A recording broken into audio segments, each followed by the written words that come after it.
The idea is that we have no speeches, but I haven't named this a Thursday, so you've got to put up with me for a few minutes.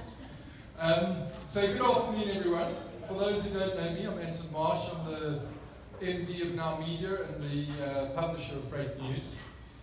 It's an absolute pleasure to be here today for the 50th anniversary of our beloved Freight News publication. It's been an amazing journey, and I consider myself lucky to have been part of it.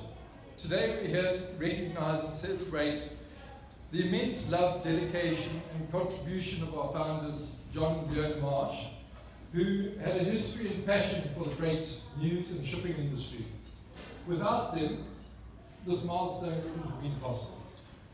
Their history is outlined in the 50th anniversary special feature, which really has turned out to be very interesting.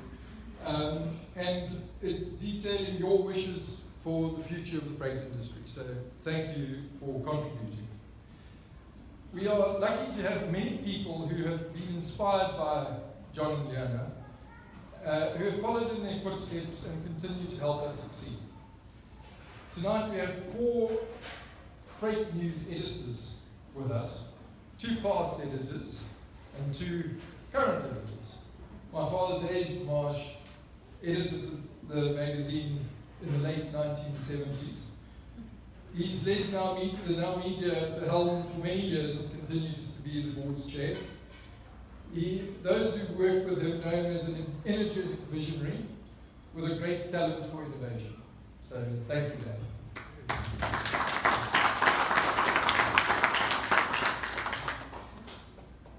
Joy Orlick. Here's Joy. Can't get away from the limelight. Took over, I think, in 1981. Is that right, for Freight News? She started a bit earlier than that, but took over in 1981 for Freight News.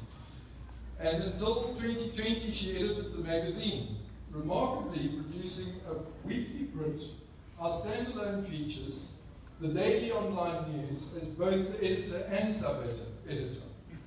What an exceptional feat. Thank you, Joy.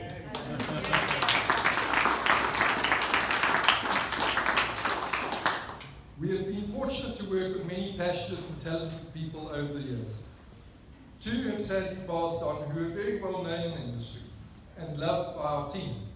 Carmel Levenrad led the freight team for over 15 years. She was my mentor, starting in freight, and had a passion for the product, the people she worked with, and her clients. Alan Peat was a wonderful, quirky, traditional Scottish journalist who contributed to the publication for over 20 years. He had a great handle on his subject and really enjoyed getting stories from his interviews.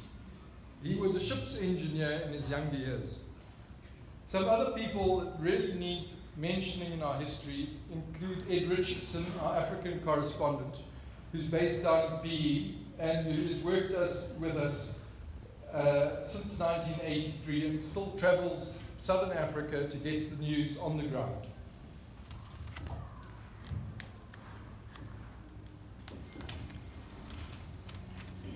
Yolandi Langenhoven, who many of you know as our vibrant salesperson, recently retired, but made her mark with dedication to her clients, her tireless energy, and a passion for her publication.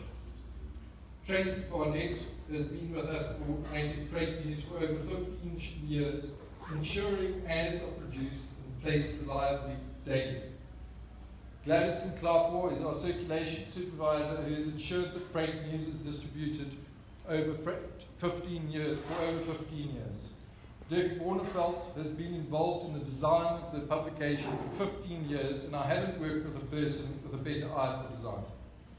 Eugene Goddard, our Freight News daily editor, and Liesel Venter, our Freight News features editor, ensure we cover our freight industry better than anyone else. Lise Cummins supports them in Durban, ensuring we're in constant contact with various players in the industry and digging for stories.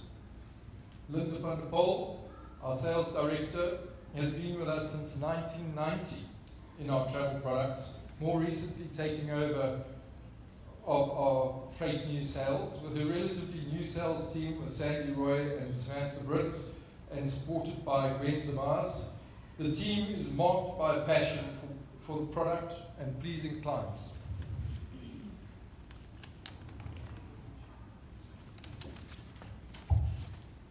I'm grateful to these as well as to the other exceptional staff that have worked on Freight News. Our success story is very much one that is written by our people. Please could you raise your glasses and toast our founders John and Leona, as well as the extraordinary set of people who have made and continue to make Freight News what it is. Cheers. Thank you.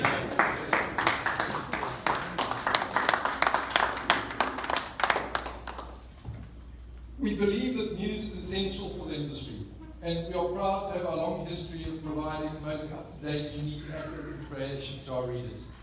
Innovation has always been part of our history, which has been very handy through COVID, and we look forward to continuing that into the future. We are currently transforming our distribution model to enhance the value to our advertisers and improve our reach.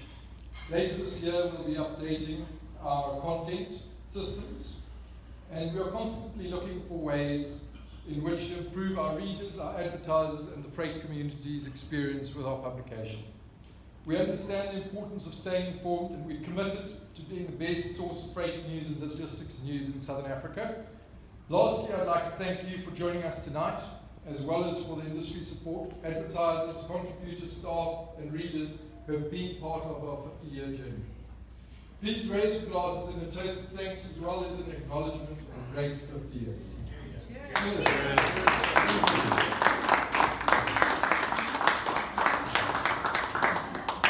Thank you all for joining, and please enjoy the evening, or the afternoon. Please, there's still food, I think there's food. It looks like it might have disappeared, but there's food for you, everyone, and the music will go back on, and just the opportunity to network and be together. Thank you very much for joining us.